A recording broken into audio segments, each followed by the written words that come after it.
Histeria Colectiva.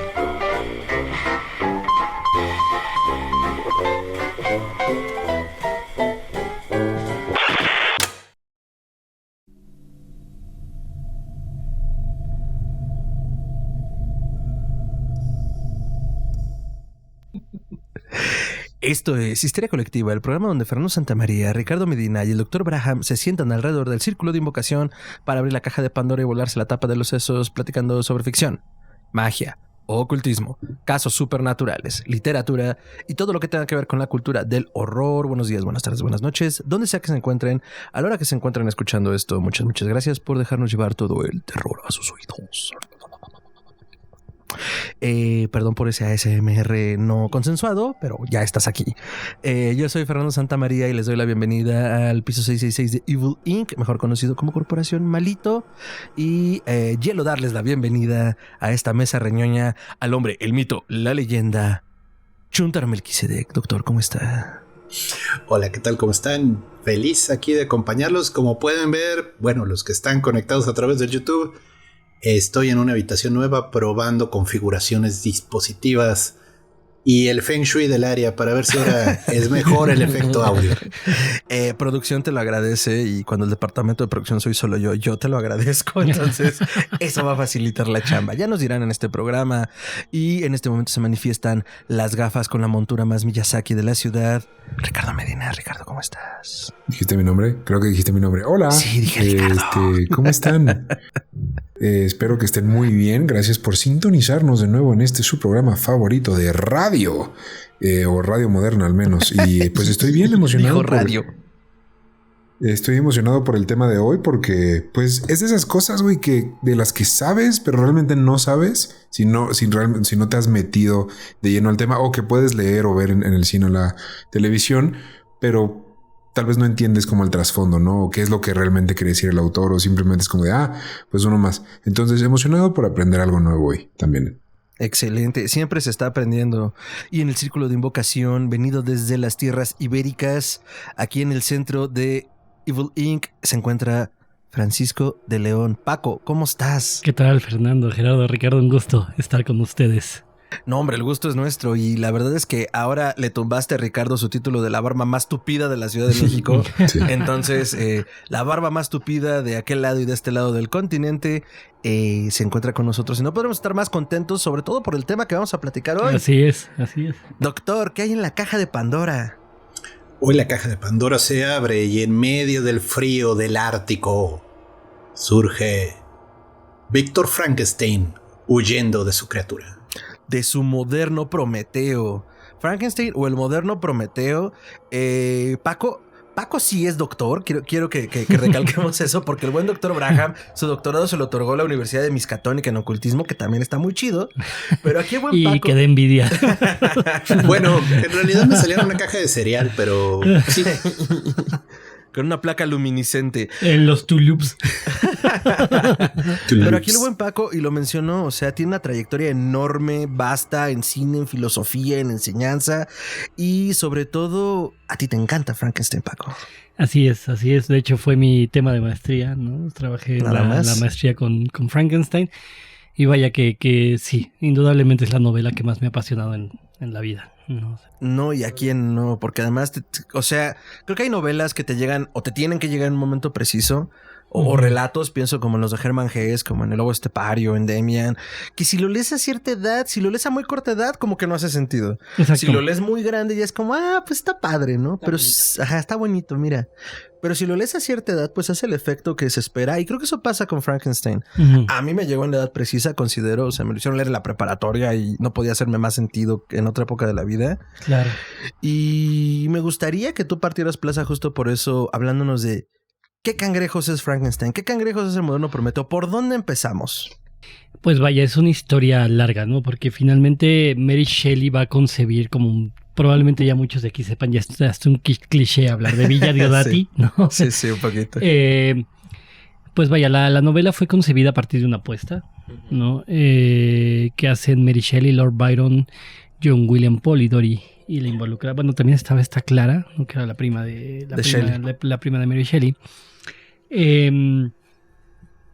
Y la propia Mary hacen una apuesta para ver quién puede contar el relato más aterrador, ¿no? Ya todos sabemos, ¿no? Era un verano tremendamente lluvioso, entonces tuvieron que quedarse encerrados, ¿no? En 1816 y el verano del 16, y empiezan a leer una serie de cuentos de horror de un libro alemán que se llama Fantasmagoria, ¿no? Entonces ahí es donde surge la propuesta de saber quién puede escribir el relato de horror más aterrador. Hasta donde sabemos, solo 2 de ellos acabaron. John William Polidori empieza a gestar el vampiro.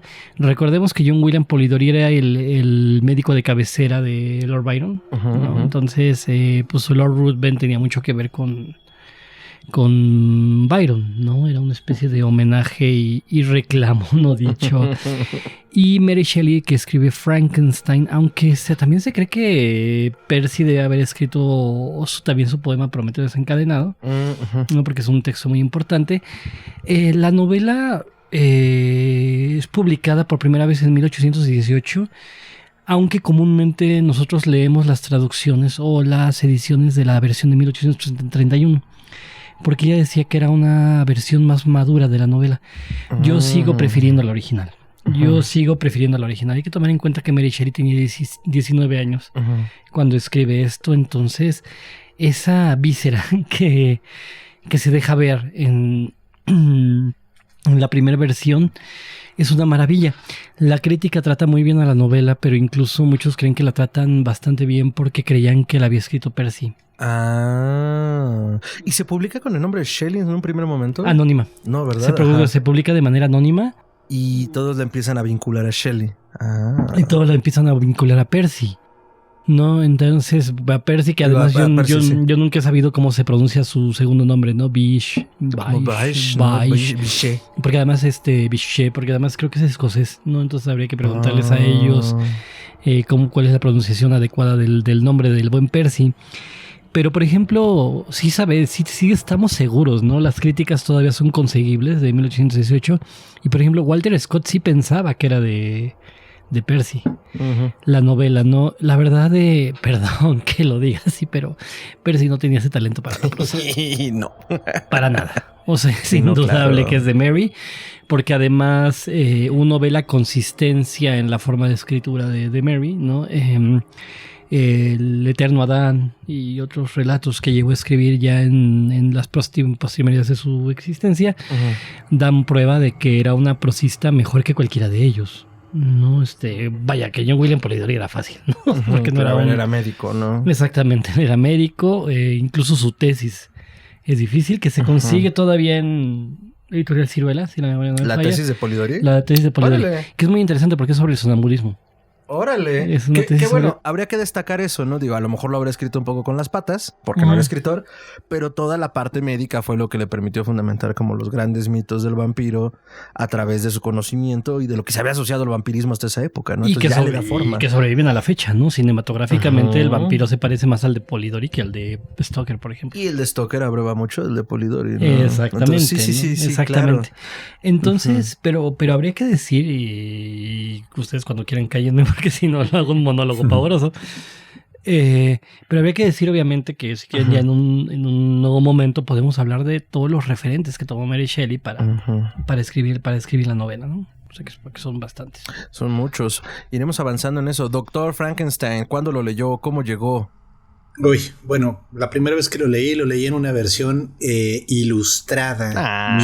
Mi abuelito, en paz descanse, le compró para su casa, para cuando fueran los nietos ahí a divertirse, unos que creo que eran de Bruguera. Se me va de qué editorial era. Bruguera, padre, Bruguera es muy buena. Era una versiones así de delgaditas como novela gráfica basada en la historia.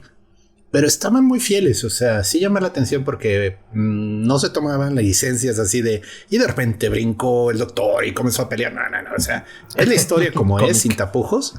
Ajá. Leí cosas muy bonitas de ese compendio que tenía mi abuelo. La verdad sí fue una buena inversión, al menos para mí. No sé para mis demás primos que hayan pensado cuando llegaban a la casa del abuelo y los ponía a leer esos libros, pero esa fue la primera vez que leí la historia y a mí, yo la habré leído a los 7 años.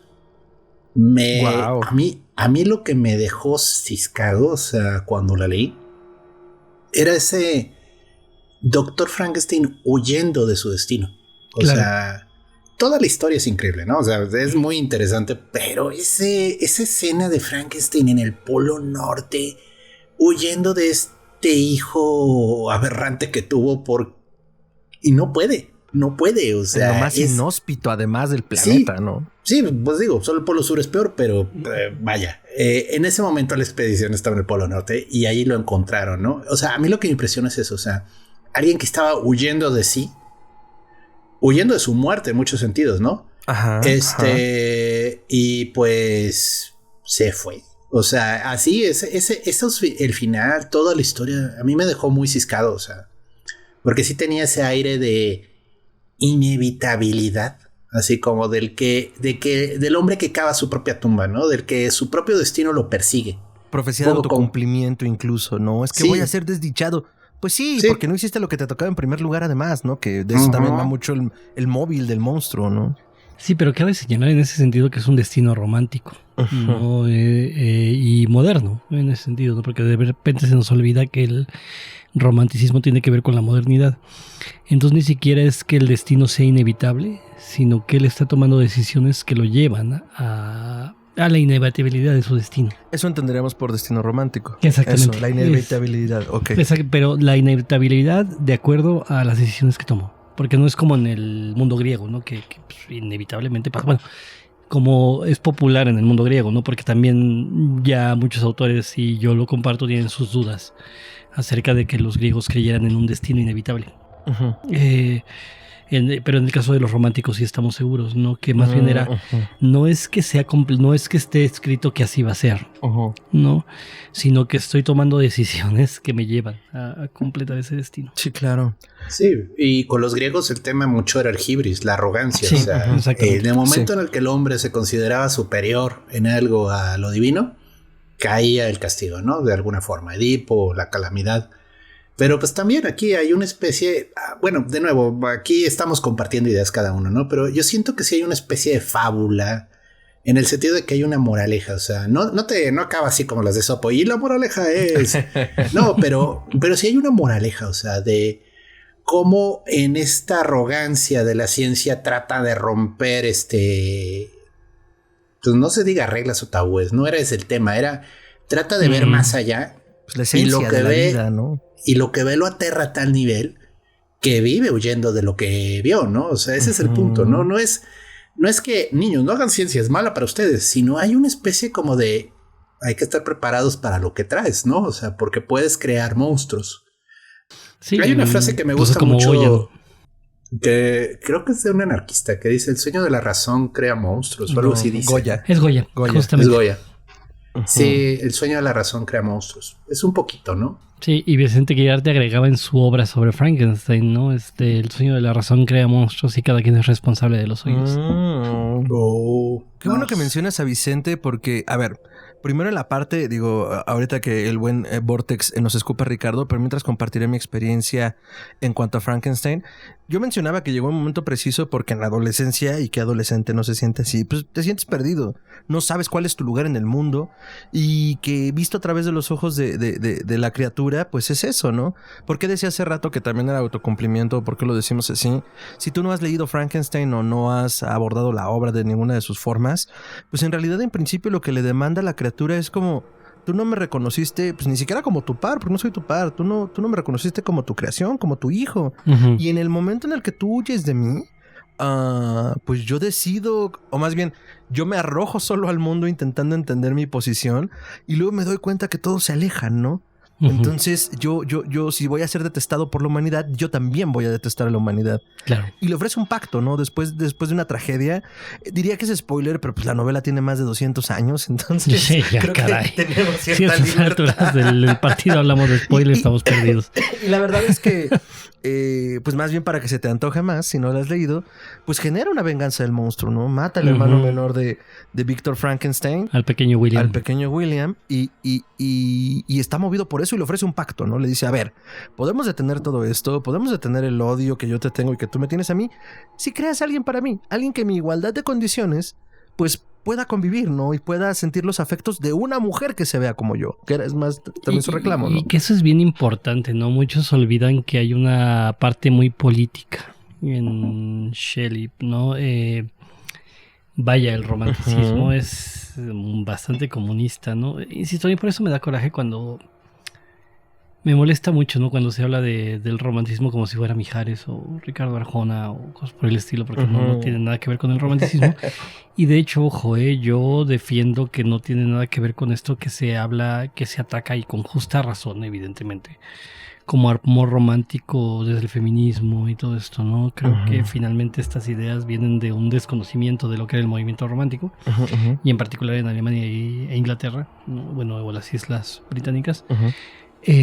Porque no es exactamente nada más Inglaterra, y que justo no se nos olvida que y que el feminismo justamente europeo apareció en un contexto romántico con la madre de eso Mary Shelley, la mamá de Shelley, ¿no? Y que Mary tenía una serie de ideas políticas y que se ven, o sea, quién es la que muere a manos del pueblo, es esta Justine. ¿No? Que es la única de clase trabajadora. Sí. No, los nobles mueren perseguidos por lo que ellos crearon. Como dice Gerardo, ¿no? Finalmente ahí vamos así. Yo incluso más que moraleja hablaría de una cuestión cautelar, ¿no? De una serie de anuncios cautelares, ¿no? Hace poco hablaba con una amiga, ¿no? Yo le decía que me llama la atención, y no estoy diciendo nada nuevo tampoco, que parecería que la ciencia ficción la hemos leído más como manual de comportamiento que como advertencia. Sí, como guía del viajero intergaláctico. Exactamente, ¿qué tenemos que hacer? ¿No? Pues eso, mira, la distopía suena bien, ¿por qué no seguimos por ahí? Mira, ¿no? Orwell dice que la hipervigilancia está mal. Vamos a poner cámaras en su tumba. Exactamente. Tal cual. Nunca mejor dicho, efectivamente. Y con Frankenstein ocurre, ¿no? O sea, como decía Gerardo, finalmente es una advertencia sobre el poder de la ciencia. Sí. No porque ella temía que la ciencia adquiriera, y que perdónenme, pero por más que digan que no los de la comunidad científica, adquiere un carácter metafísico. Sí, es por decir, supuesto. Es la única que puede dotarnos de verdad. Porque aparte, a través de las hipótesis estamos buscando esas verdades, ¿no? O sea, estamos rompiendo esa barrera que nos impide lo físico, lo material o lo intelectual, y estamos suponiendo, ¿no? Y no hay algo más metafísico y hasta esotérico que eso, ¿no? Exactamente, ¿no? Y ojo, no estaba ella peleando con la ciencia, ¿no? De hecho, justamente cuando hablaba de las influencias, hay que pensar que entre los grandes referentes están el propio Barón Frankenstein, ¿no? Que era alquimista, porque ellos de ahí sale el nombre de la novela, ¿no? Porque ellos, cuando justamente iban a llegar a Villa Deodati, recordemos que el viaje es en bote, entonces pasan por el castillo Frankenstein, hasta donde sabemos lo visitaron. Eso no me lo sabía. Pero hasta donde se sabe, eso lo mencionan Radu Florescu y Raymond McNally en su extraordinario estudio In Search of Frankenstein de los 70 ya, el texto. Pero es un texto fundacional hasta la fecha. Pero además también ella toma como referencia los trabajos de Conrad Dippel, porque él había sido huésped en el castillo Frankenstein. ¿Quién es Conrad Whipple? Es un alquimista, ¿no? Uno de los alquimistas más importantes del siglo XVII, ¿no? Y de Paracelso. Claro. Alquimista previo, claro, ¿no? El creador del homúnculo, y que de ahí también surge parte de la idea. Pero ojo, no nada más de la alquimia, y que hoy en día se toma como algo menor la alquimia, pero no pensemos que era la ciencia de la época. Claro. O sea, son los fundamentos duros, y la química no sería lo que es sin la alquimia, ¿no? Exactamente. Y de hecho, incluso pensemos cómo nombra esta Mary Shelley a Victor Frankenstein, ¿no? Le dice que es un filósofo natural, que era como se le llamaba a los científicos en aquel momento. Claro. ¿No? E incluso toma como referente, y que de hecho por eso James Whale pensó en la electricidad a la hora del guión para la película de Frankenstein, ¿no? Porque en realidad, si se acuerdan, en la novela Mary Shelley nunca habla de la electricidad, habla de que Victor Frankenstein le otorga la chispa de la vida a la criatura, ¿no? Y que tal cual, de ahí salió el anuncio de Coca-Cola. De ahí se volaron el nombre. Sí, lo de Spark of Life salió de la novela. Primero Santa Claus y ahora Frankenstein, Coca-Cola. Sí, caray, Coca-Cola. Sí. Y aparte de la diabetes, culeros. Pero, en fin, perdón, yo aquí no, tú dale, está marcado como explícito. iTunes y Spotify ya saben. Tú date grasa. Perfecto. Pero entonces también hay un referente que poca gente conoce que es bien importante para hablar de esto, ¿no? Y que es los trabajos de Galvani. Luigi Galvani, sí. Exactamente, ¿no? Que para los que no ubiquen a Luigi Galvani, a lo mejor yo no sé si todavía se hace en la secundaria, pero en nuestras épocas nos hacían hacer el experimento de darle descargas eléctricas, ¿no? A las ancas de rana. Me tocó, pero no sé si fue mi secundaria, creo que sí. Sí, creo que Gerardo y yo somos los que tenemos edad suficiente para que sí, ya nos pueden reír. Y hacer una pila con una papa. Sí, exactamente. Digamos que los que hicimos ese experimento tenemos edad suficiente como para que nos reanimen igual que la rana de Galvani. Agarra mi manual de secundaria, cualquier cosa, atente a eso. Exactamente. Entonces era este experimento en el cual ponían daban descargas eléctricas a la rana y las ancas se levantaban. Entonces empezaron, Luigi Galvani lo que creía es que a través de la electricidad fluía la vida. Entonces, vaya, finalmente Mary Shelley estaba muy en contacto con los conocimientos científicos de la época. Sí. No tiene miedo de decir que la ciencia nos va a llevar a pasos adelantados, pero tampoco tiene miedo de decir con cuidado, porque nos va a colocar en la posición de dioses y no debemos ocupar esa posición.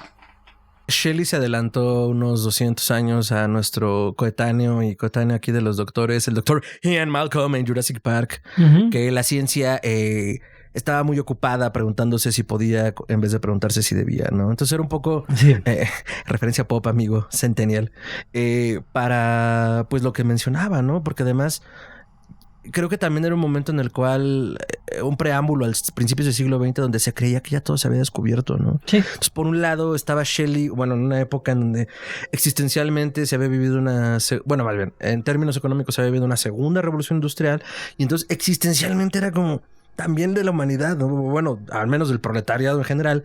¿Cuál es mi posición ahora? O sea, me están quitando no solo poseo los medios de producción, sino que ya no les soy útil. O sea, ya están operando por sí solos. Pues cada vez yo voy a ser más prescindible y pues no puedo serlo. O sea, soy un ser humano, ¿no? Entonces, eso pues termina culminando en el siglo XX como en esta onda de ya descubrimos todo lo que tenía que ser descubierto.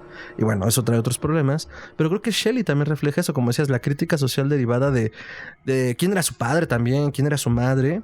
Y pues también lo brillante que era ella. No basta decir que por sí sola ella era una persona brillante y entonces aterriza esta poderosa novela, ¿no? Como una metáfora social también. Claro, finalmente sociedades son contemporáneas a las de Marx. No perdamos. Y que estaba ella muy involucrada en ese tipo de movimientos, ¿no? O sea, de hecho por eso, o sea, incluso también uno de los mejores libros que leí este año, ¿no? Y que ahora le por favor. el nombre. Anota eso, Patricio. Es un análisis de la película de James Whale, ¿no? Entonces, a ver, aquí están los ensayos, ¿no? Y no es Bueno, ahorita los de filosofía. No se llamaba Frankenstein, el monstruo contra Heidegger. De un hombre maravilloso, además, que se llama Falconetti Peña, ¿no? Y como sabemos, ¿no? En la filosofía hay un meme que me encanta, ¿no? De que va de la filosofía menos punk, de la más punk a la menos punk, ¿no? Entonces, entre los más punk están obviamente se me acaba de olvidar el nombre de este filósofo. El de los condenados de la tierra. Los condenados de la tierra. Africano. Que le encantaba Jean-Paul Sartre. A ver. Píldora de Wikipedia. Se me acaba de olvidar. En fin. ¿Los condenados de la tierra dices? Los condenados de la tierra. Frantz Fanon. Ya. Que sería la filosofía más punk y pasa por Foucault, ¿no? Va pasando por Jean-Paul Sartre, etcétera, y hasta el fondo que le ponen Heidegger, que era casi policía, ¿no? Entonces el libro es bien interesante porque contrasta las ideas de James Whale, porque además James Whale y Heidegger nacieron el mismo año. Entonces, y la película aparece en el momento en que Heidegger está publicando sus ideas más importantes y que además está a punto de apoyar al partido nazi, que sus más fans dicen, no era tan nazista. Perdón, sí lo era. Él y Vasconcelos se habrían llevado bien. Exactamente, hubiera sido un gran amigo de Vasconcelos. Sí, claro. El punto es que James Whale, parte de lo que captó, y lo menciona el libro de Falconetti Peña, es que contempló muy bien la parte social, porque claro, James Whale provenía de la clase obrera. Y había peleado en la Primera Guerra Mundial, cosa que Heidegger evitó, por cierto. Entonces la perspectiva es muy de la clase trabajadora e insisto, Shelley está muy ahí. No, o sea, la dimensión política de una novela como Frankenstein generalmente se omite. Pero probablemente sea uno de los aspectos que más le interesaban a ella. Sí, claro, porque además digo, a lo mejor gozamos, o más bien no, sí, seguro gozamos del privilegio de la distancia, pero en la mañana la estaba revisando, terminándola de leer otra vez, y me parece más claro que nunca, o sea, ya no solo es como, podría ser, no, me parece una obviedad, porque, no, claro. Y bien lo decías ahorita, no acaba de aterrizar como el tremendo dolor que tiene Víctor cuando, además de la injusticia que representa que maten a Justine, pues me hace más sentido, ¿no? Como bien dices, es una persona obrera del trabajo que solo por servirle a los ricos y por estar en el lugar y momento equivocados, por algo que está persiguiendo a los ricos, la matan, ¿no? Tienen que ejecutarla. Y por eso siente esa culpa Víctor. Y que de hecho incluso la criatura, ¿no? Es con la única que de verdad siente culpa, ¿no? Dice, lo voy a hacer porque sé lo que estoy haciendo, ¿no? Como hablabas de esa venganza. Sí. Pero es con la única que como que siente cierta... O sea, ni siquiera con William. No, con el niño es más como un enojo enervado, ¿no? Sí, es como... Así como que, no sé, un pinche escuincle privilegiado, ¿no? Entonces... Nepo baby. ¿No? Pero finalmente hay una relación ahí directa con lo social que se menciona muy poco. Sí. Pero que en las ideas del romanticismo y en particular en la hija de una de las grandes fundadoras del feminismo... están muy presentes. Sí, correcto.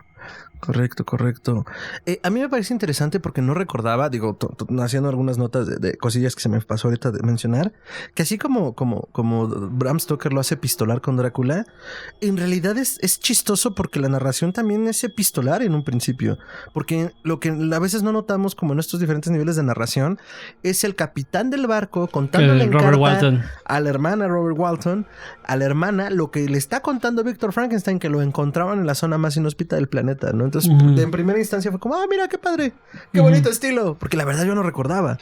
Que de sentido es en lo que es más gótica la novela, ¿no? Un relato dentro de otro relato, dentro de otro relato. Dentro de otro relato, sí, correcto. Entonces fue como, mira, qué padre. Pero bueno, volviendo al punto como dentro de la estructura, la trama, las críticas y las motivaciones. Mencionabas lo del galvanismo y a mí me parece impresionante porque justo también cuando lo estaba repasando era como...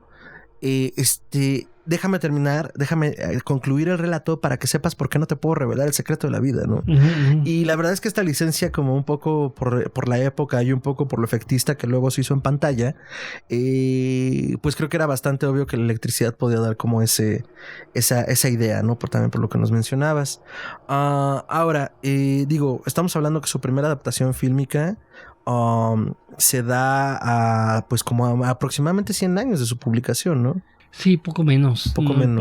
1910, si la memoria no me falla, es la del cinematógrafo Edison. No me acuerdo el nombre del director, pero es parte del cinematógrafo Edison, ¿no? Que lo lanza, que era una especie de Fabio, ¿no? La criatura, ¿no? O sea, pelo largo, así Chris Hemsworth, pero en feo, ¿no? O sea, imagínense a Thor en feo, ¿no? O sea, así con la mata larga y todo, sobreviven. Lamentablemente de esta película sobreviven no todo, no creo que hay un fragmento ahí en YouTube, si no me falla. Yo sabía hasta hace algunos años, ya no he buscado tan afanosamente en los últimos 5 o 6 años, yo sabía que solo sobrevivían fotogramas. Pero si mal no recuerdo, por ahí llegué a ver una versión fragmentaria el problema es que el cinematógrafo Edison, la película tenía menos vida, ¿no? Por el tipo de proceso en el que el proceso químico en el que se revelaba la película, la hacía más fácil de destruirse. Ya ves, Edison siempre haciendo todo mal. Por eso sobrevivió. Sí, Edison siempre. Bueno, no hay una cosa que hizo muy bien: robar. Sí. Para eso se pintaba solo. Eso lo hizo maravillosamente. Estaría divertido pedirle a una inteligencia artificial que hiciera la versión. Pues... Sería muy interesante, claro. Claro. Pues sí. y nutriéndola con los pocos fotogramas que existen, ¿no? Sí. Esto me llevaba un poco, pensando todavía en el relato, en las licencias que justo se dieron como ya a nivel de guión y a nivel de historia, porque tenemos como imágenes icónicas en nuestras cabezas como cultura pop que no están en la novela. Claro. Que no están ni de cerca, ¿no? La creación por encima de todo. Empezando por la creación, el final también me parece que está como muy trastocado. Yo creo que para bien en el sentido práctico, porque pues primero ya no podemos hacer nada. ya se hizo, el daño está hecho. Pero también, bueno, para términos del cine, pues le funcionó, ¿no? Pero creo que sería importante hablar como del desarrollo de la novela en esos puntos. Pienso en esto, o sea, sin querer adelantarme tanto, o si quieren sí, y ahí lo vamos peloteando, pero el final de la novela me parece tremendamente melancólico.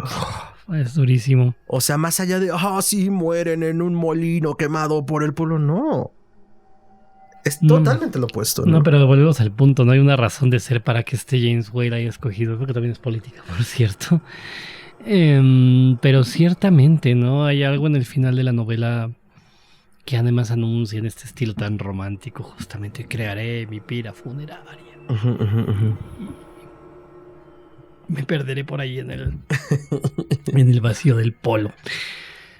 Sí, o sea, voy al lugar donde no hay ningún pinche árbol para hacer una pira funeraria. Exactamente, además. Sí, no hablemos de la... Seguramente pasó junto a la tabla en la que sobrevivió Kate Winslet, ¿no? En Titanic.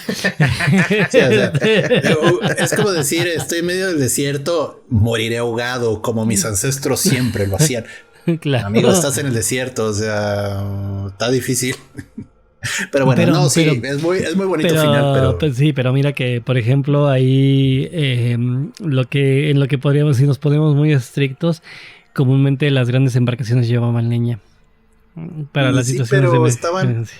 Recordemos que el barco estaba atorado en medio de los icebergs. Sí, ya a estas alturas del partido se les hubiera acabado.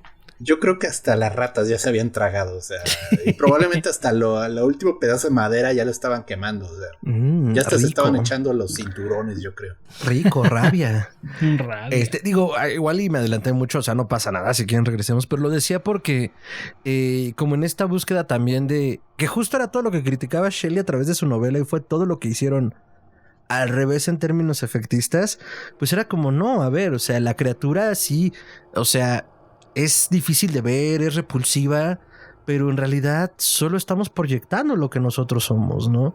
O sea, que no podemos aceptar. Cuando salva a la niña me parece una secuencia poderosa, ¿no? Le está relatando la criatura a su padre. Le dice, a ver, yo estaba en un escondite, pasa una niña. La niña corre, está jugando y se resbala al lago. Yo la salvo, la intento reanimar.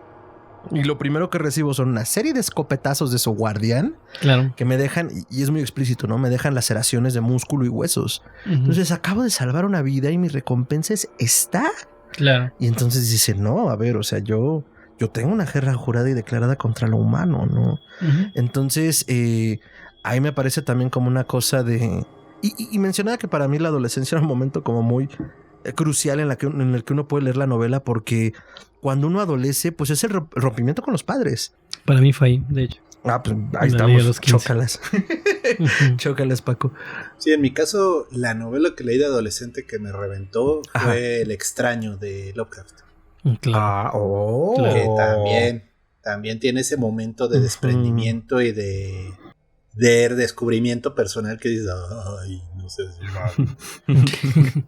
pero sí. Hay algo importante en la novela que se pierde un poco en las versiones fílmicas antiguas. No voy a decir si la nueva de Kenneth Branagh que se rescata un poco, pero la nueva de 30 años.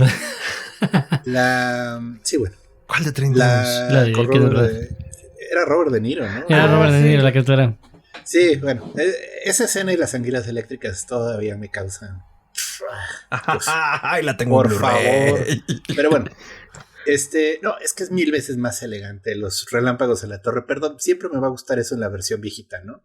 Creo que es Boris Karloff, el actor, sí, ¿no? Sí, es Boris Karloff. Por su pollo. Pero el punto es icónica su apariencia. Sin embargo, la criatura es bastante inteligente. No voy a decir que es un genio de las matemáticas, pero en un nivel de capacidad de astucia y de entendimiento es muy listo. Y la versión fílmica con Boris Karloff, pues el pobrecito lo ponen como un niño muy inocente y torpe, que nomás sale al mundo y comienza a sufrir, ¿no? O sea, es muy sensible en la novela. Sí, la pobre niña en el estanque es una escena icónica de esa película, es muy buena, pero sí es así como chido. O el viejito, o sea, el ciego. Bueno, el punto es, lo llevan en otra dirección, o sea, en vez de ser una criatura que nace y se ve obligado a ser increíblemente listo y astuto para sobrevivir porque tiene que hacerlo, si no se lo lleva el diablo. Aquí es como este niño torpe de 2 metros de altura con la fuerza de un gorila que comienza a tener malas experiencias en el mundo, ¿no? Y pues es simplón, chistosito, pero no te mete el miedo de Jebus que te mete cuando la criatura le comienza a contar al Dr. Frankenstein todo lo que le pasó, ¿no? Y a reclamarle fuertemente, porque además es así como, hijo de tu madre, mira lo que me tuve que hacer para sobrevivir, ¿no? Entonces así como, ¡ay, me está hablando! No. Pero fíjate que un poco en defensa de esa visión de nuevo, lamentablemente el libro no se distribuye aquí en México, solo se está distribuyendo en España, pero justamente lo que argumenta Falconetti Peña es que en la criatura de Frankenstein es la oposición. Uno, lo quería hacer visual, ¿no? Entonces si el monstruo era muy elocuente, perdía las capacidades visuales que justamente sí tiene, ¿no? La película es muy cine, ¿no? O sea, entonces, te narra con imágenes. Exactamente, sí. Narra con imágenes todo. Entonces por eso el silencio del monstruo era muy importante. Pero además, eso sí es cierto, ¿no? O sea, yo nunca lo había pensado hasta que leí el libro de Falconetti. Y es el hecho de que el monstruo es la clase trabajadora, ¿no? Que se opone a la clase noble que representa Frankenstein. Quien, por cierto, trabaja con la mente. Y mientras la criatura siempre lo vemos operar con sus manos. Con su fuerza, incluso, ¿no? Las veces que lo vemos matar es con las manos. Es decir, es el obrero, es el que siempre, incluso la vestimenta, ¿no? Es muy de obrero que contrasta con los ropajes que describe Mary Shelley en la novela, ¿no? Que son jirones, básicamente, de ropa, ¿no? Y por ejemplo, que respeta mucho Kenneth Branagh, ¿no? En la versión del 92, y que por cierto yo soy defensor de las anguilas, porque me parece una forma muy elegante, no elegante, pero una forma muy creíble de que en la época hubieran solucionado la electricidad provocada. Claro, como más viable, ¿no? Exactamente, y más para la región. No, o sea, si las hacían en pasteles, pues ahora imagínense, pues si no las iban a utilizar para ese tipo de cosas, ¿no? Entonces, como que de cocina inglesa. No, sí, esa sí, la siempre maravillosa y ya cocina inglesa. Pero sí, ¿no? O sea, creo que justamente más bien la versión de Karloff era la oposición clarísima entre la clase trabajadora y la clase noble. No, porque además si se fijan el contraste está todo el tiempo, ¿no? Incluso en más de una escena vemos cómo están las mucamas ahí, cosa de las que nunca habla Mary Shelley en la novela, por ejemplo, y que se aborda poco en otras versiones de cinematográficas de la novela. No, pero entonces esa oposición de clases creo que es algo que entendió muy bien Whale en sus versiones, ¿no? Insisto, no es muy curioso, ¿no? Porque pocas veces hablamos de Frankenstein como una novela cautelar, ¿no? Al igual que 1984, al igual que... Yo creo que el mundo feliz, ¿no? Yo creo que finalmente hay muchas similitudes entre lo que nos advertía Mary Shelley y lo que estamos viendo ahora con estúpidos como Elon Musk o gente sí, por el cuando estilo, hablamos ¿no? de Edison pensé en Musk, pero creo que todavía cabe más en este análisis que estás haciendo, en este punto. No, porque finalmente vean cómo la ciencia puede ser absurda cuando se hace por ego, ¿no? Claro. Hace poquito hablaba con un colega, con un buen amigo, Beto, te mando un saludo. Y le decía, es que Musk es un idiota. La gente que lo rodea, los técnicos sí son brillantes. Ellos son genios. Sí. Pero ese güey es un imbécil y como que nunca lo habían visto así. A ver, cuéntame. Y hablábamos de todo esto, ¿no? Como de dónde viene su fortuna, de dónde viene su supuesta meritocracia. Y de ahí los tanates que tiene para decir, oh, yo puedo, ¿no? Cuando solo tiene los billetes, ¿no? Y todos los demás están utilizando su fuerza. Y en este caso, lo decías bien, Víctor Frankenstein pues usa su inteligencia. Pero Musk ni su inteligencia ni su fuerza, ¿no? Entonces... No, y la fuerza de trabajo es otra. Es otra, además, ¿no? Insisto, ¿no? Por eso era tan importante la versión de Whale, ¿no? O sea, porque eso lo detecta muy bien. Tiene sentido. Y que capta muy bien además de la novela, ¿no? Insisto, porque sí hay constantemente en el texto esa oposición. A mí por eso en el libro, que por cierto, si les interesa a alguien de los escuchas por algún motivo ajeno a la cordura, lo publicó la UNAM. Todavía sé que hay algunos ejemplares aquí en el Fondo de Cultura Económica de Miguel Ángel de Quevedo. Ok. Cerca de donde estamos ahora. Y si no, se puede descargar de manera gratuita en el repositorio de la Facultad de Filosofía y Letras de la UNAM. Buenísimo. Porque como se agotó la edición, el convenio es ese, ¿no? Una vez que se agota la edición, Se libera. Qué para, buena onda. para disposición pública. ¿Podría repetir el nombre completo? Se llama Prometeo en llamas, Metamorfosis del monstruo, publicado por la Facultad de Filosofía y Letras de la UNAM, junto con editorial Bejamen. Entonces es una coedición y se puede encontrar en insisto, si lo ponen así, ¿no? Prometeo en llamas, Francisco de León, ¿no? La primera opción que aparece es el repositorio. Buenísimo. De la universidad. Entonces justo, ¿no? A mí en ese texto, por eso el vínculo Mary Shelley, Foucault me pareció muy natural. Porque Foucault es tremendamente político. Sí, claro, ¿no? Y además habla de los ejercicios de poder, ¿no? Poder de unos... a ver, ¿qué es eso? Empecemos porque el poder no se posee, se ejerce y se ejerce unos sobre otros, ¿no? Exactamente. Y si planteamos que Shelley hablaba de esta relación de clases por las ideas marxistas, pues hace todo el sentido, ¿no? Que podamos abordar el análisis desde allí. Entonces, si apenas llegaste al programa y no sabes de qué demonios hablamos de Frankenstein. A más de 200 años de su publicación. Y cómo es que hay un tratamiento político que se deja entrever en el cine, se ve completamente en la novela y que muchas veces se nos olvida, ¿no? Porque además decía bien Gerardo, o sea, se retrata para términos efectistas al monstruo como un monstruo muy disociado de su realidad, que no entiende bien qué pasa, pero en ese no entendimiento se enoja y no, más bien todo lo contrario, es un ser muy sensible que al entender lo que sucede me están rechazando, entonces pues yo tengo que en un juego casi newtoniano pues rechazar de igual modo, ¿no? Y con la misma mayor fuerza. Exacto, de hecho pensemos que para Víctor Frankenstein eso es lo terrible de su creación. Él quería crear un ser que fuera superior al ser humano y lo dicen más de un momento, ¿no? Lo dicen más de un momento. El capítulo 5 de la novela es extraordinario, ¿no? O sea, que empieza con esto de era una noche tormentosa, etcétera, ¿no? Y que describe el cuerpo de la criatura, etcétera, pero no hay que perder de vista que para él era un ser que desbordaba completamente los cánones de lo humanamente conocido. Pues resulta que cuando la criatura cobra conciencia, tiene los mismos sueños patéticos que cualquier ser humano, ¿no? Claro. Quiere ser aceptado en sociedad. Quiere ser amado por una mujer. Quiere ser amado por una mujer, etcétera, ¿no? Entonces, lo terrible para Frankenstein es eso, ¿no? O sea, él cree que está creando algo superior. Y es sorpresa que la criatura tiene los mismos sueños patéticos que todos los demás. Cualquiera. Me da mucha risita. Le reclama de por qué lo creó, ¿no? O sea, Sí, igual y que además le reclama, exacto. Nosotros adiós. Como adolescente. Sí, tú tienes la culpa de que yo exista. Y me duele existir. Yo no te pedí nacer. Yo no te pedí nacer. Pero por eso lo decía, ¿no? Ahora, me quedé con una idea, nada más para aterrizarla, perdón, sí. pero... Por favor. Pero ya que estábamos hablando de todo esto de las clases, entonces se podría decir, ya yéndonos a esta lucha de clases, porque que los ricos crean a los obreros para sustituir a los campesinos y generarles más riqueza.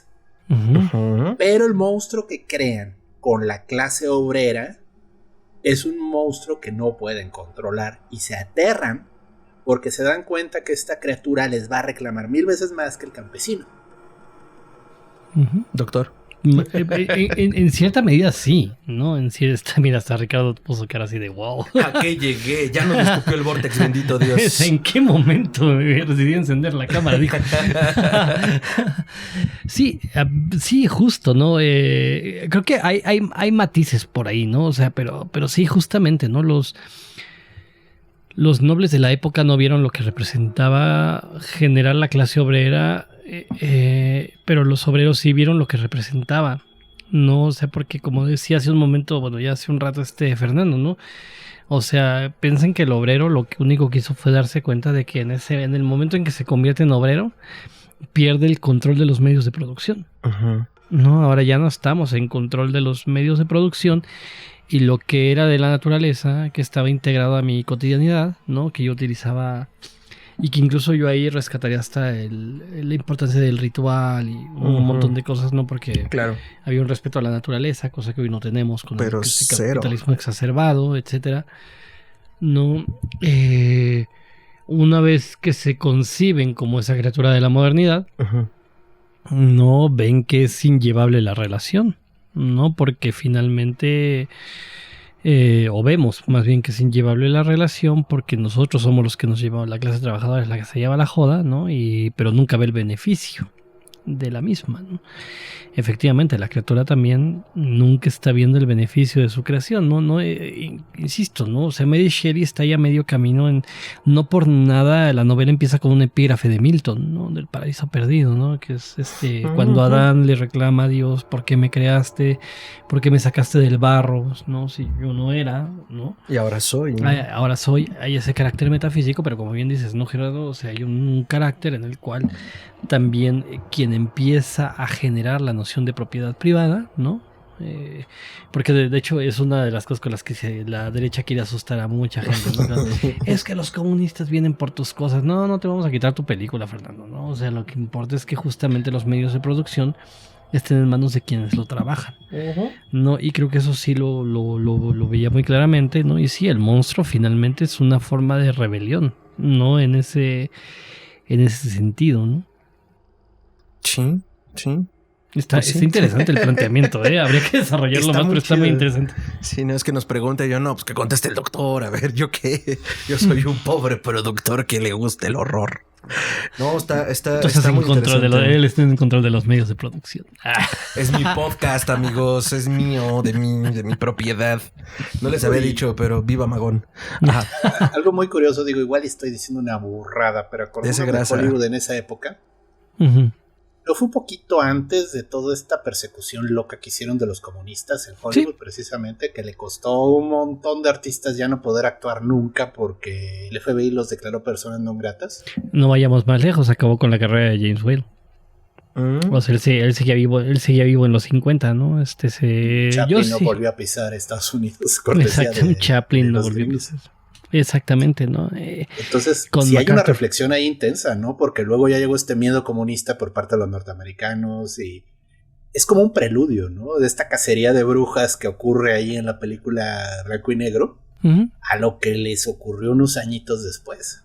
Claro, oye, Whale vio cosas, o sea, no perdamos de vista que, insisto, no él había peleado en la Primera Guerra Mundial.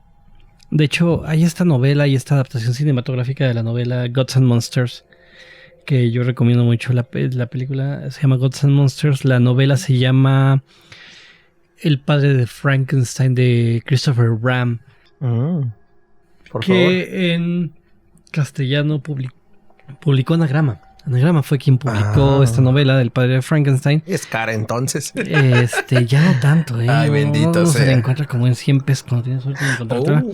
Anoten. Y lo recuerdo porque a mí me costó como 350 cuando la compré y de repente la vi en botaderos en 100 pesos. Chispas. Y hay incluso una cualidad, ¿no? Tanto el autor de la novela como el director de la adaptación, que es Bill Condon, como el productor, que es el mismísimo Clive Barker, el productor de la película, y el protagonista, que es Ian McKellen, son homosexuales. Al igual que James Whale.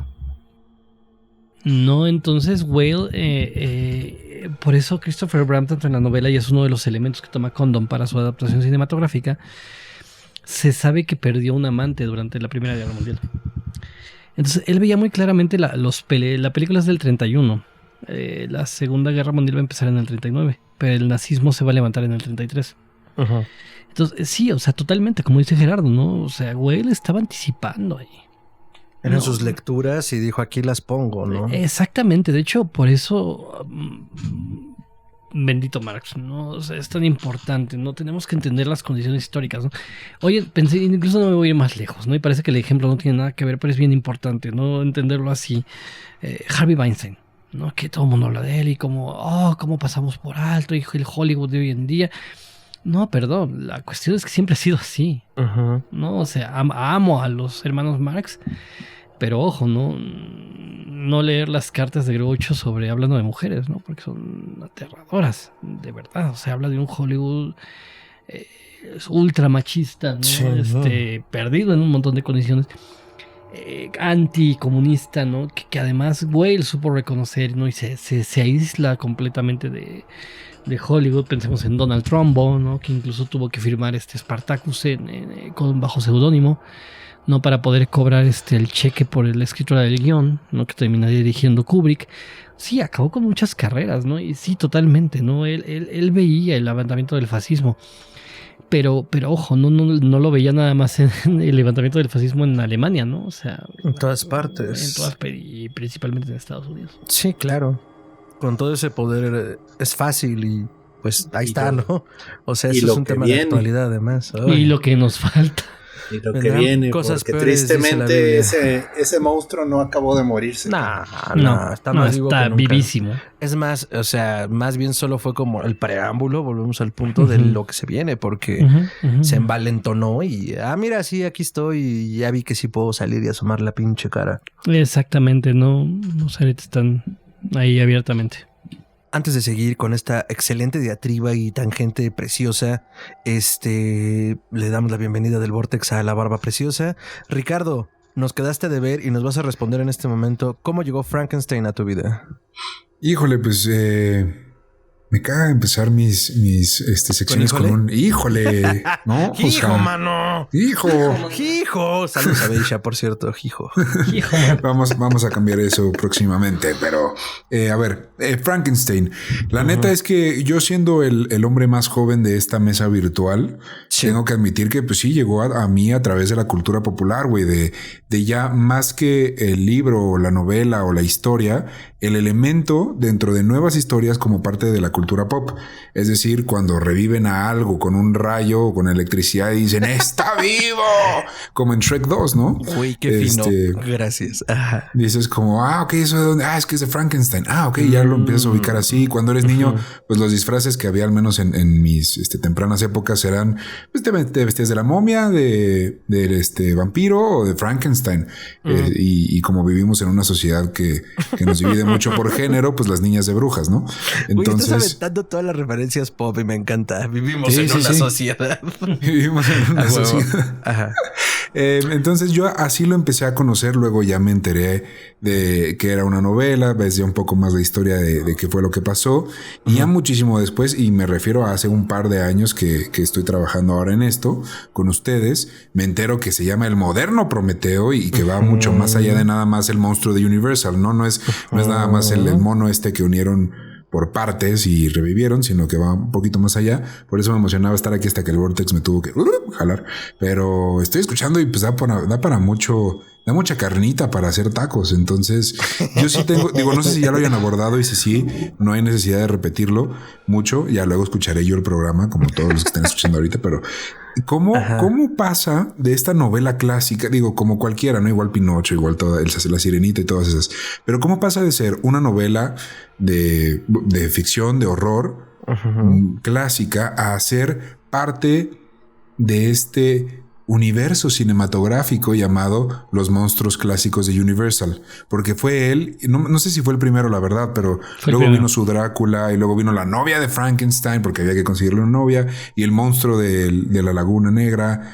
Entonces, la momia, el hombre invisible. La momia, el hombre invisible. Y luego lobo. Ya Sony sacaría su gran hito de la animación llamado Hotel Transilvania, donde también sale Frankenstein. Ay, terrible.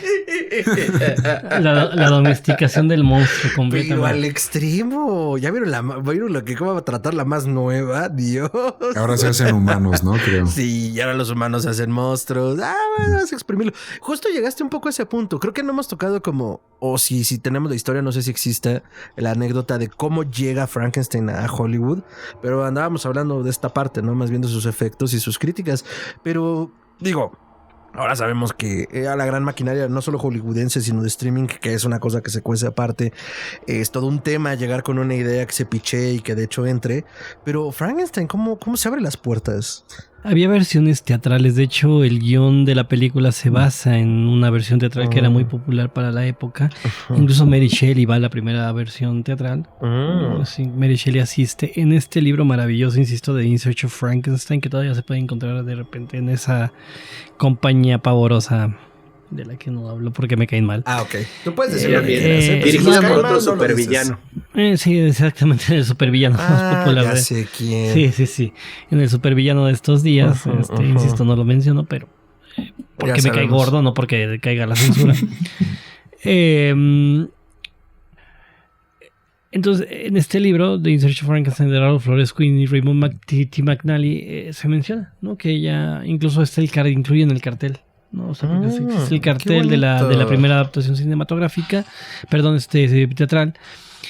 Y había una versión muy popular en la época, ¿no? Entonces es la que toma los derechos Universal para hacer la adaptación.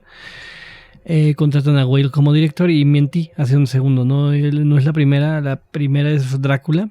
Y a partir del éxito de Drácula... es que deciden producir Frankenstein ya teniendo los derechos de esta obra, de esta pieza teatral. De hecho, Whale no había leído la novela. Porque además lo que... directamente la versión teatral. Era lo que te iba a mencionar. ¿Qué historia tan diferente a todo el tema que hubo con la adaptación de Nosferatu y con la viuda de Stoker, que lo hicieron por debajo del agua, que hubo que demandar. Entonces, digo, qué bueno que Shelley no tuvo que pasar por eso en la adaptación teatral, ¿no? Y luego ya estuvo más tranquilo. Ella la ve, bueno, además de que no existía tal cosa como los derechos de autor, ¿no? Entonces ella nada más cedía el permiso para que se escribiera la pieza teatral. La versión teatral le gusta mucho a Carl Laemmle, que era el productor de Universal. Compra los derechos y, insisto, no llaman a Whale. A Whale le gusta. Obviamente la transforma en algo muy distinto, ¿no? El guión pude acceder a... Cuando estaba escribiendo la tesis, pude acceder a parte del guión. Hay cosas que se toman muchas libertades Whale. Ya no hablé de él en el libro porque finalmente me desviaba. Eso era... cosa de otra investigación, pero finalmente los cambios que hace Whale tienen que ver con esta parte política de la que habíamos hablado, pero incluso ante el éxito de Drácula, originalmente Universal quería que el protagonista de Frankenstein fuera Bela Lugosi.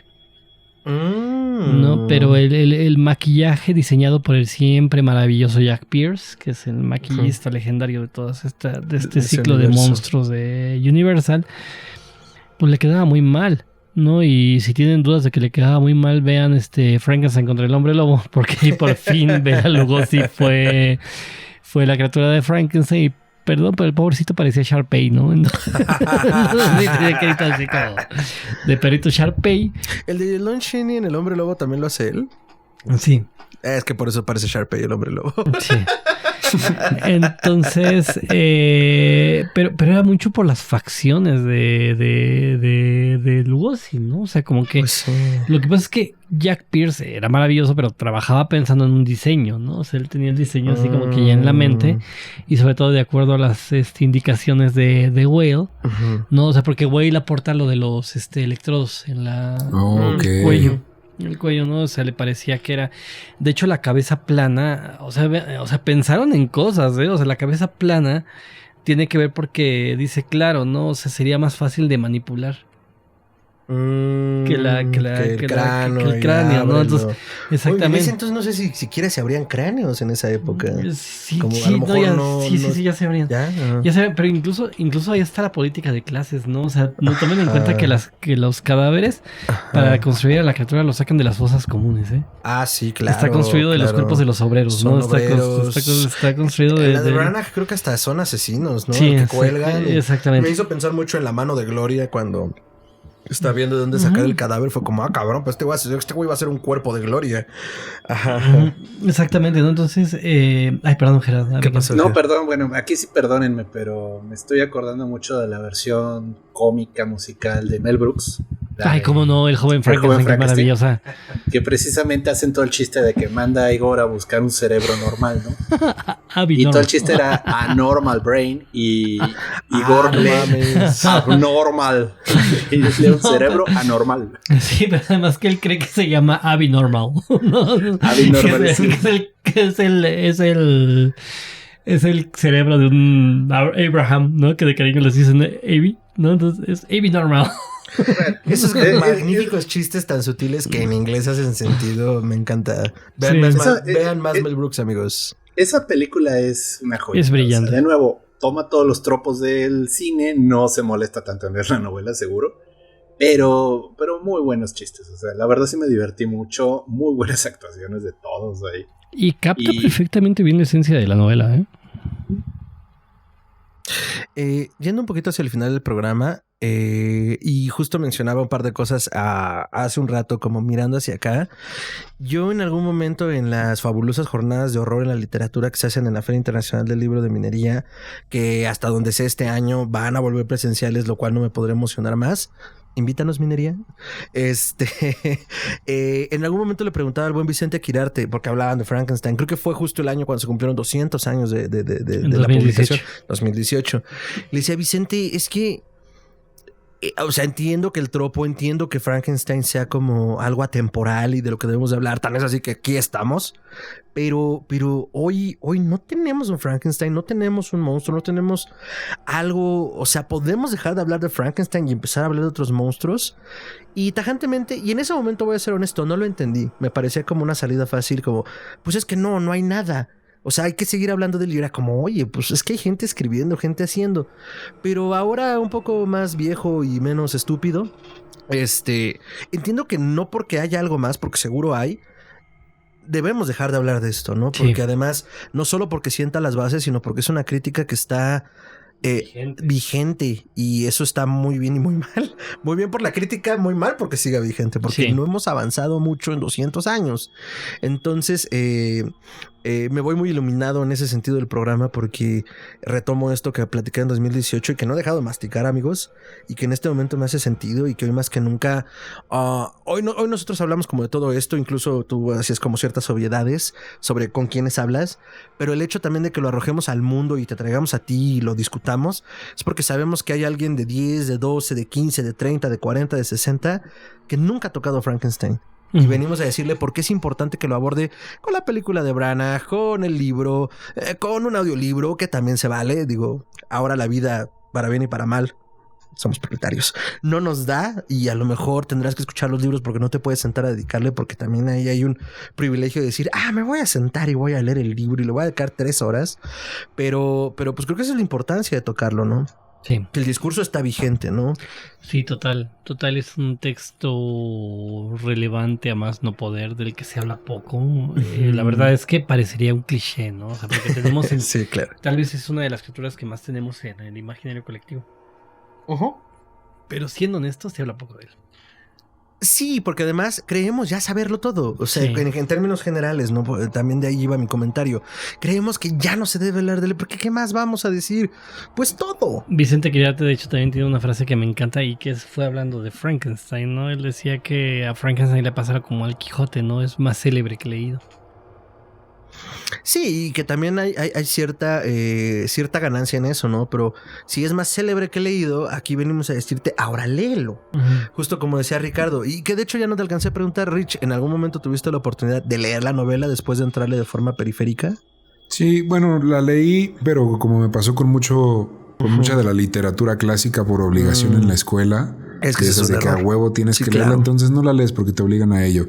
Pero me recuerdo ciertas cositas. Lo volveré a abordar ahora con otros ojos. Pero sí, hazlo, y a ti que nos ves y que nos escuchas en YouTube, Spotify, donde sea que escuches podcast, te invitamos a verla con otros ojos. No les voy a mentir, justo te decía, la repasé en la mañana, la verdad me la aventé en audiolibro, haciendo mi quehacer, trabajando, porque no me daba la vida, ¿no? O sea, no me había dado la vida en estos días para poder leerla, y estuvo muy bien. O sea, si te gusta escuchar podcast, creo que el audiolibro puede ser una buena vía, siempre y cuando encuentres versiones que pues estén completas, porque siento que puede ser un problema. Pero volviendo al punto, pues creo que es un buen momento para que puedas entrarle, tú que nos escuchas, porque como bien dice Paco, pues está vigente. Y vas a entender cosas de la cultura pop, vas a entender cosas de de la crítica que hace y por qué decimos que está vigente. Yo quería aventar hace rato la referencia, pero no quise romper el flujo. En una casita del horror de los Simpsons, el señor Burns quiere crear al obrero perfecto. Sí. Entonces, Homero, que lo habían despedido, está trabajando como sepulturero. Ya sé, los Simpsons lo hicieron primero. Yo soy Nación Simpson y no me importa. Este es mi programa, ya lo dijo Paco. Tengo los medios de producción. Y entonces, Burns se roba un cadáver cuando en realidad se está robando Homero, que no esté en su estado senil, no se da cuenta que está vivo. Le sacan el cerebro y replica todos los vicios de Homero Simpson. Oh, Smithers, pero ¿por qué quise jugar a ser Dios? Yo solo quería al obrero perfecto. Y ahorita que lo dijiste fue como en la madre. Pues es que ahí está, o sea, jijiji, jajaja, pero los guionistas de esas hermosas temporadas, la Sagrada Biblia del 1 No, al 9, los Simpsons son brutales. De la 1 a la 9 son espectaculares. Yo diría que de la 1 a la 11. A la 11. Yo también. Debería llegar hasta la 11. Pienso que las Sagradas Escrituras son de la 1 a la 9. A la 11 aguanta muy bien el Nuevo Testamento. Y de ahí ya vale gorro. La temporada 56 se pone, retoma. Ya vine del futuro y la 56 tiene su segundo aire, ¿no? Sí, porque parece que van a seguir. Otra película que es también Frankenstein, pero vaya, con otros tintes. El joven manos de tijera de Tim Burton. Claro. Dura. Claro. Pero ahí es divertido porque más bien es una crítica a la sociedad moderna. O sea, vaya, de nuevo. El joven manos de tijera vive aislado en ese castillo arriba con su papá, increíblemente actuado por Vincent Price. Ay, sí. Sí. Vincent Price de mis amores, sí. Y de nuevo, así de esas tangentes raras, yo leí una versión de Mad Magazine en el que se burlan del joven manos de tijera y de cómo murió el profesor. Se comienza a ahogar y el joven manos de tijera le quiere hacer la maniobra a Heimlich y lo corta a la mitad. Se desangra. Bueno, pero mal. Pero también es un Frankenstein. No te explica cómo lo creó, pero obviamente no hace falta. Lo creó. Pero además es bien bonito que tiene corazón de galleta. ¿Corazón de qué? Galleta. Ah, sí es cierto. Ay, yo voy a llorar. Cuando Burton tenía buenas ideas, ¿no? Sí. Viejo Testamento. Ahora que lo mencionas, no me importa que estemos hablando de Frankenstein. Y aquí, aprovechando que está Paco, yo digo que la última película buena de Tim Burton fue El Gran Pez. Sí. La última. Sí. De acuerdo. Sí, o sea, vaya, hubo este gran momento extraño con Frankenweenie. Que es una muy buena animación. Sí, está bonita. Y por fin ver su guión original o lo que él quería hacer lo que él quería hacer con esta versión maravillosa que salió en el programa de Disney. No, que es en live action. No, por fin ver su guión completo. Es una maravilla, pero tendríamos que considerarlo un proyecto viejo. Pues sí. Que pudo hacer después. Sí. No, pero en realidad hay pobrecito de Burton. O sea, incluso acabo de ver. Ya cruzó esta línea igual que Pixar, ¿no? Que ya tiene más trabajos malos que buenos. Sí. ¿Cuál decías de pobrecito ahorita, Paco? Vi Merlina. Ay, no, yo ni me paré por ahí. Y bueno, ni siquiera la he terminado, ¿eh? O sea, Jenna Ortega es maravillosa. No. Eso de verdad, es una actuación brutal. La mujer brutal, ¿eh? O sea, no hay otra palabra para describirla. Es una actriz tremenda y que estoy seguro de que vamos a ver muchísimo más de ella en el futuro. La caracterización es muy burtoniana, muy respetuosa con el original de Charles Addams, ¿no? Por ejemplo, una amiga me decía que no le gustaba cómo habían alterado los rasgos de Catherine Zeta-Jones, que sigue siendo perfecta, la desgraciada a la edad que tiene. Habló el adolescente Paco. Sí, habló el adolescente Paco. Pero yo le decía que lo que pasa es que le alteraron las facciones de esa forma porque se parece más al cómic. Ajá. O sea, es la primera que se para por Caroline Munro, era bellísima. Pero entonces por eso decidieron dejar su rostro nada más con el maquillaje, ¿no? Esta Angelica Houston nada más la alargaron un poquito. Pero es la primera vez que alguien se parece tanto a la Morticia del cómic. Y también a Luis Guzmán, ¿no? Lo alteraron, lo caracterizaron de tal forma que es la primera vez que Gómez se parece a Gómez. Gómez original. Pero ay, sí, pobre Burton. O sea, no sé qué habrá pasado. Bueno, él acusa en una entrevista de que lo han mantenido al margen de Hollywood por una serie de reclamos ahí que hizo en contra de las élites altas y no lo dudaría. Es la primera vez que le hacen algo así. Tuvo comentarios actriz o semirracistas, ¿no? Bueno, no semirracistas, más bien comentarios racistas. Algo así leí que había dicho que la raza negra... Sí, algo dijo como de a mí la raza negra me incomoda. Una cosa así, o sea, no estoy citando textualmente, pero un comentario del tipo. No, sí, más no bien sé. es que justo él acusó a alguien que sí. No, o sea, es más bien eso. Es más bien eso. Lo que pasa es que él insiste en que lo marginaron. Entonces, Ya. él hizo un reclamo sobre un comentario así. Sobre y lo un marginan. comentario racista, entre otros tantos, ¿no? Sí, O sea, seguro, seguro. porque recordemos, y justamente tiene que ver mucho con el gran pez. No porque de repente se acuerdan que del pueblo donde nace Bloom, que es el personaje principal, el gran pez, de hecho, es en Oklahoma. ¡Ay, güey! ¡Claro! ¡Tulsa! Y para la época, Burton pone un montón de negros. Sí. No, que habitan en el pueblo. Entonces alguien le dijo, oye, no, pero es que en esa época no había negros ahí, no porque era súper racista, ¿no? Y dice, pues sí, pero mis personajes no lo son. Ya. ¡Ay, huevos! ¡Órale! Entonces, él acusa directamente a que lo marginaron recientemente y que fue lo que lo llevó a trabajar con Disney de nuevo. Cosa de la cual se arrepintió profundamente. Y todos nos arrepentimos. Y Pues todos sí. lamentamos, pero en fin. órale. El gran Pero pez. sí, su joven manos de tijera es maravilloso. Sí, espectacular. El Gran Pez, yo lo único, ahora sí que toda la película es excelente, pero donde yo sí lo tengo con mucho aprecio es que le dio un papel a Ron Jeremy. Ay, claro. Y Ron Jeremy es un gran actor de películas porno. Y me mató de risa que se consiguió un papel en una película de Tim Burton. Ay, o sea. güey. sí Ay, es yo al cierto. gran pez le tengo un cariño tremendo No porque mames. la veo el mismo día que enferma mi padre. O sea, después de ver la película, así, iba saliendo del cine, entra una llamada y me avisan que mi padre ha enfermado, ¿no? De la enfermedad que a la postre le cobraría la vida. Entonces, finalmente, sí, el gran pez para mí es una película que le guardo un cariño No, tremendo. totalmente. Y digo, pareciera también.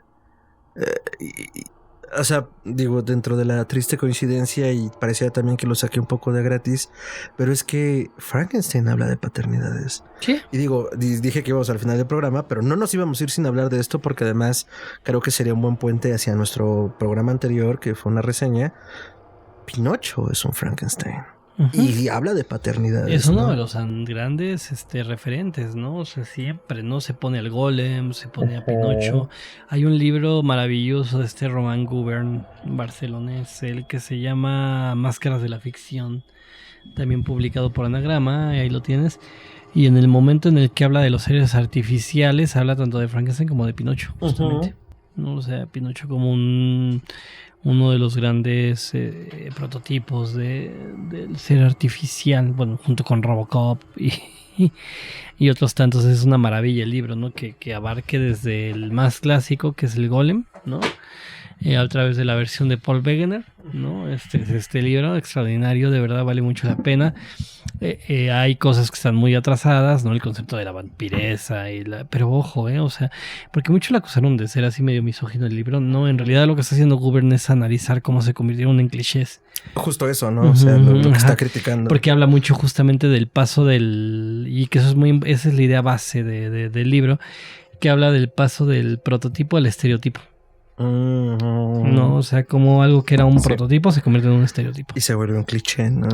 Que saca lo peor de lo que criticamos, ¿no? Sí, porque se retira del el cansancio, ¿no? Claro, o sea, Lolita, que era una crítica a la pedofilia y todo, se convierte en lo opuesto. Hoy en día mucha gente cree que estaba hablando a favor de ello, ¿no? Y No es cierto.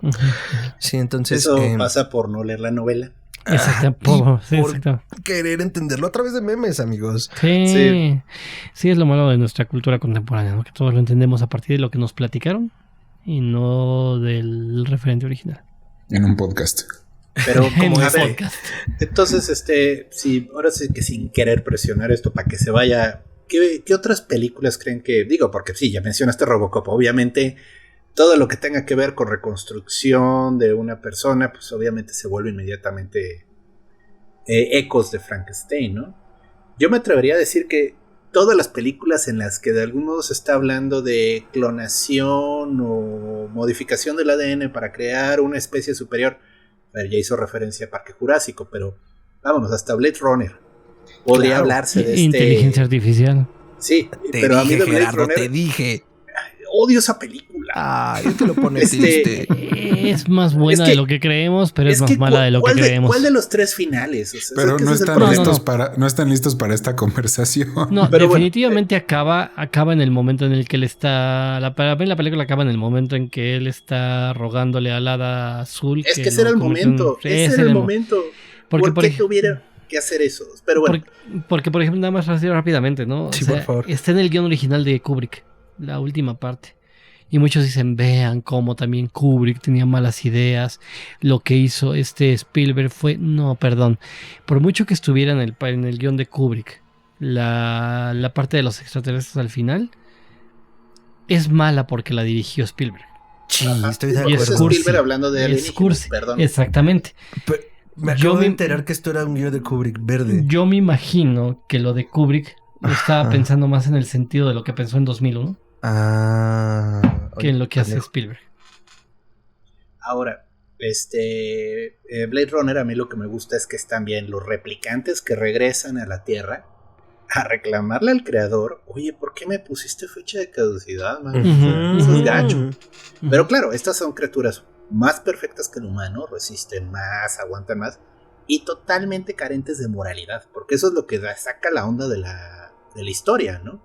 Sí. Y hablando de la novela, porque de nuevo estamos defendiendo ahorita la literatura escrita, la novela es un viajezote de Philip K. Dick. Y si hay un momento, es una escena que no viene en la película, pero está bien sacadora de onda, en el que Deckard llega a una comandancia de policía y él comienza así a explicar por qué está persiguiendo a los replicantes y todo eso, y de repente se da cuenta que todos y cada uno en esa comandancia de policía son replicantes. Sí. No, y bueno, el final abierto que luego ya confirmaron, pero para mí sigue estando abierto. O sea, ese voiceover del final, que espantoso es. Sí, no, es como el epílogo del Padrino y muchas otras pendejadas que han hecho con los años, o explicar el final de Los Soprano. Ay, sí, ¿quién explicó el final de Los Soprano? El creador de Chase explicó el final de Los Soprano. Qué bueno que no lo escuché. No, ni lo oigas, no te pierdes de nada. Y yo decidí quedarme con mi final, que es como a huevo, nos vamos a negro y se acabó. Pero que Deckard sea un replicante, ¿no? Al final de cuentas, y ay, cabrón, o sea, estoy cazando a los míos que nos crearon y yo solo no tengo fecha, pero no lo sabía. Y que incluso muchos creen que se desvió Denis Villeneuve. Pero no, que lo respetó muy bien, ¿no? Porque abre la posibilidad de que Deckard sea el primer replicante sin fecha de caducidad. Sin fecha de caducidad. No, y que por eso haya envejecido, además de que rompe con el mito del elegido en el momento en que el personaje de Ryan Gosling no es lo que él creía que iba a ser. No es nada, no en ese sentido, no es nadie. Güey, no es nadie. ¿Ves? Así se hace JJ Abrams, así se se rompe el camino del héroe. Maldita esa sea. secuela es bastante decente, o sea... Muy. Respeta mucho la idea y sí me gustó. Sí. Ese inicio con la comida a partir de insectos, dije, brutal. Está tan horrible que vamos para allá. O sea, y está tan real, ajá. Vamos allá. Sí. Ay, pero bueno, ese fue mi granito de arena. O sea, todas las películas que tienen de algún modo que ver con una inteligencia, con una humanidad superior, una humanidad 2.0, digas así, creada por el hombre, son ecos de Frankenstein. Y quizás, aunque no querramos, llega el fantasma de Mary Shelley a decir, es mala idea, de hecho, yo por eso temo a las ideas posthumanas. Ahora que uno de los modos de filosofía más, ahí está Donna Haraway y la Braidotti, me encantan, pero a la par digo, cuidado, estamos perdiendo de vista que lo posthumano se acerca a lo tecnológico desde el lugar que ya nos estaba advirtiendo. Sí, ¿podemos elaborar un poquito más en eso para el usuario de a pie? O sea, ¿cómo? Eso ya es otro tema de sí, programa, pero es así como un tantito para que volvamos a grabar con Paco. Encantadísimo. Si quieren que hablemos de un capítulo de lo posthumano, yo más que feliz. El posthumanismo es súper interesante, pero me gusta tu versión porque lo idealizan y dices... Sí. Sí, cuidado, insisto, o sea, Donna Haraway es una intelectual que respeto muchísimo. Está bestial. Pero hay un punto en el que digo, cuidado hacia dónde nos estamos acercando, porque está rozando con ideas capitalistas, ¿no? Que finalmente van a reproducir lo que Mary Shelley nos había advertido. De ella solo he tocado lo del Catuluceno y la verdad es que está bestial esa mujer. O sea, no mames, no la entiendo. Sí, tengo que leerlo. Es bien más complicado. Y más, no lo entiendo. Está cabrón. Ojo, nada más un breve paréntesis ahí, pero favor. Les recomiendo, porque mucha gente lee a Haraway porque es muy famosa. Sí. No, yo lo que recomiendo es, para entender las ideas del posthumanismo en Haraway, lean primero a Braidotti. Ok. No, Braidotti tiene un texto que se llama así feminismo posthumanista. No, y que a mí las ideas de Braidotti siempre me han parecido mucho más interesantes. Brincar a Haraway si se quiere. De brincar a Haraway. Vientos. Les iba a soltar otra referencia, la neta, pero ahorita se me acaba de escapar. Algo así medio pop como Los Simpsons. Pero así cerrando eso del posthumanismo y hablando de ideas que sí tocan ya otras ficciones. Carbón alterado, por ejemplo. Claro, lo mencionamos la vez pasada, sí. Sí, pero esta idea de, oye, es que ya trascendimos a la muerte. Ya los tiranos no mueren, solo regresan. Híjole, ese es el tipo de cosas que dices, es que quizás no es tan prudente andar jugando con eso, porque pueden pasar ese tipo de distopias espantosas. Westworld. Y bueno, ya. Perdón. No, está muy bien, gracias. Sí, por favor. No. A mí no me gustó la serie, pero el planteamiento era muy bueno. No, sí, la serie, bueno. La novela es buena, pero la idea es maravillosa. No la he leído. No sabía que era una novela. Es interesante, pero... Hasta ahí. El detective es todavía más culero en la novela que en la serie. En la serie lo humanizan. Ok, la buscaré. Muy bien, pues la verdad es que no rescaté la referencia pop, pero seguro irán brincando, las aventamos en las notas. Y como decíamos, al estar vigente Frankenstein, jamás vamos a dejar de hablar de él. Entonces, en algún momento lo retomaremos. Me gustaría abrir entonces la mesa para sus comentarios finales de cierre y sus redes, por favor. Doctor Braham, díganos. Bueno, a mí lo que siempre me ha llamado la atención de la novela es que se llama el moderno Prometeo, ¿no? Recordemos que Prometeo en cierto sentido roba el fuego de los dioses. Dale. Y aquí te está dando la idea de, bueno, y entonces, ¿por qué Prometeo? ¿Por qué moderno? ¿Quién es el Prometeo? ¿El Dr. Frankenstein? Que roba esta vida de que solo es de Dios y se la da a la criatura. Pero entonces la criatura nos va a sustituir. O sea, vaya, esas son las preguntas que luego te quedan con el nombre, ¿no? Digo, la novela va bien, explica muchas cosas, pero es de esos nombres que dices, ok, me gustó, buen nombre, pegador, pero ¿qué más quiso decir con eso? Sin embargo, bueno, lo dejo ahí para discusiones, se queda en el tintero. Y pues mis redes me encuentran en Twitter como ChuntaroMelquisedec, que es @chuntarome. Es donde comparto más ideas, comparto memes de gatitos y tablillas de maldición egipcias, ustedes sabrán. Son divertidos mis comentarios, espero les gusten. Y tengo en Facebook una fanpage que se llama Gerardo Braham. Es precisamente para avisos, para cuando vamos a ofrecer algo, alguna plática, algún curso, lo que sea. Se pueden conectar ahí si lo suyo es el Facebook o el Fakebook, como lo llaman algunos, ¿no? Y bueno, pues hasta ahí. Excelente, doctor. Muchas gracias. Ricardo, comentarios de cierre y redes. Yo me quedo, es que me acabo de acordar de dos cosas. Uno, el papá de la familia Monster, que es un Frankenstein. Más caricaturizado, pero es. Me acordé, spoilers para el videojuego Red Dead Redemption 2, porque hay una pequeña misión aparte que habla de un científico que emula a Tesla. Y tienes 3 o 4 misiones con él. El chiste es que él lo que quiere es crear vida a través de un robot en los años 1880 y lo logra, lo consigue. El robot cobra vida, pero solamente ves como su primer intento. Y la siguiente vez que vas a su casa, lo encuentras muerto, güey, así como asesinado, ¿no? Y el robot no está. Güey, qué fino. Y luego, y yo no sabía esto hasta que por supuesto que vi un video en YouTube que te explica cómo hacerlo. Tienes que encontrar una lamparita que te va indicando el camino que siguió el robot después de asesinar a su padre. Y el robot está en un acantilado viendo al horizonte para siempre. Y de ahí no lo puedes mover, o sea, ahí se queda. Se va a hacer una historia bastante... Sí, triste, pero interesante. Es Frankenstein. Totalmente. Excelente. Tus redes. @Tiranosaurio Rix en Twitter e Instagram. De TikTok. En TikTok estoy como @musicronautas, gracias. Eso. ¿Y en el Instagram? Ya lo dije. Tiranosaurio Rix. Sí. Que además, o sea, yo sé que a lo mejor de nada hay el TikTok, pero aquí mi colega tiene excelentes comentarios sobre la historia de la música y la música en general. Entonces, corran ahora y escuchen. Si se quedaron con mal cuerpo por alguna razón, allá pueden relajarse. Es el primo fresón de Histeria Colectiva. Es el primo guapo. El primo guapo. Nosotros somos los raros. Paco, doctor Francisco de León, comentarios de cierre y redes. Pues vaya, que es una novela fundacional más que fundamental. Totalmente.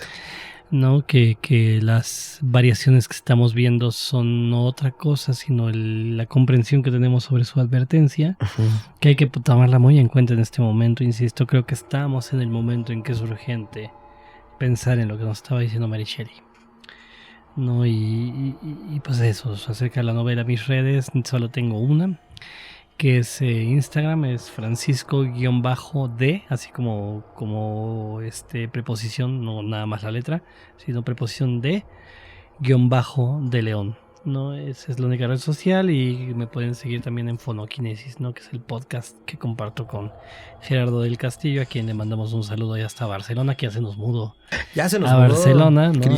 Estaba en Tenerife, ahora ya estamos los dos grabando en la misma locación, ¿no? Entonces, un saludo por allá. Entonces, Fonokinesis también se llama Fonokinesis Podcast, también tiene un Instagram, entonces ahí también vamos publicando cositas, pero sí, yo decidí abandonar las redes sociales, entonces haces bien. Me queda nada más ese Instagram por ahí. Tenemos 2 episodios con ustedes, ¿no? Uno aquí en Histeria y otro en Fonokinesis. Sí, exactamente. Entonces búsquenlos. Tenemos uno sobre, si no me equivoco, el mar. Y el otro era monstruos. ¿Casas embrujadas? No, Casas embrujadas. Pueblos fantasma. Entonces, búsquenlo en nuestros canales y podrán escuchar otras conversaciones y diatribas que tuvimos con nuestros amigazos de Fonokinesis, porque además, pues grabamos a la distancia en ese momento, pero hoy pudimos tener a Paco acá en la Ciudad Monstruo, mejor conocida como Ciudad de México. Entonces, no es la última vez, estoy seguro. Ya andaremos grabando a la distancia o en presencia. Entonces, muchas gracias, Paco. Al contrario, gracias por la invitación. Un gusto haber podido estar aquí en vivo. No, gracias a ti por aceptarla, y por lo pronto quería hacer un breve comentario sobre lo que dijeron de Prometeo. Para mí siempre ha parecido como que el moderno Prometeo pues son nuestros 2 protagonistas, ¿no? O sea, es un desdoblamiento entre el padre y el hijo. El padre por arrebatar el secreto de la vida a los dioses. Si no estás familiarizado con el mito, Prometeo le entregó el fuego a los hombres en la mitología griega, y por eso fue castigado. El fuego básicamente como un principio civilizador. Entonces, a partir de eso, pues por eso pudimos crear la cultura, pudimos crear la ciencia, y los dioses no estaban contentos con eso. Entonces encadenan a Prometeo en el Cáucaso, si no me equivoco. Sí, en el Cáucaso. Y como es un semidios, ¿es un semidios o un dios, Paco? Semidios, ¿verdad? Todos los días envían a un buitre a devorarle las entrañas, el hígado en particular, ¿no? Es el que se destaca, y todas las noches se regenera. Entonces es un sufrimiento perpetuo, y ahí está encadenado, condenado por ayudar a la humanidad. Entonces así están los dos. Frankenstein, por un lado, por haber dado la vida, por haber jugado a ser Dios y haberlo logrado, y ahora tiene la responsabilidad con su hijo. Y el hijo al mismo tiempo porque está encadenado a una existencia que no pidió. Y además está encadenado a pedirle el amor al padre que nunca le va a dar. Porque además ese es el punto. Jamás se lo quiere dar, y por eso termina como termina la novela. Termínala, escúchala, explórala, y si la vas a revisitar, revisítala con nuevos ojos. Y pues muchas gracias por llegar hasta acá. Pudiste haber hecho una cumbia con esa canción. Sí, ¿verdad? Sí. La madre de las cumbias. ¿Tus redes, Fer? Mis redes son @mantrasaya, eso es con I tiene doble A al final, en todas las redes sociales. Y a Histeria Colectiva Podcast lo pueden seguir como Histeria Horror en todas las redes. Entonces ya lo saben. Y también pueden seguir más contenido. Hemos estado tratando de mantener las plumas por ahí, pero estén al pendiente de histeriacolectivapodcast.com. Entonces por ahí mantenemos activo el blog y esperamos poder subir mucho más contenido muy pronto. Entonces, muchas gracias por llegar hasta acá si estás aquí.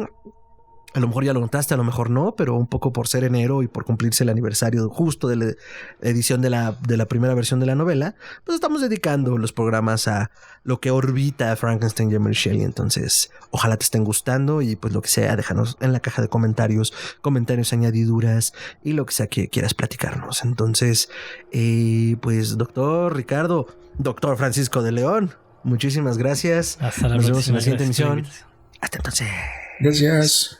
Nadie nos detendrá con las palmas.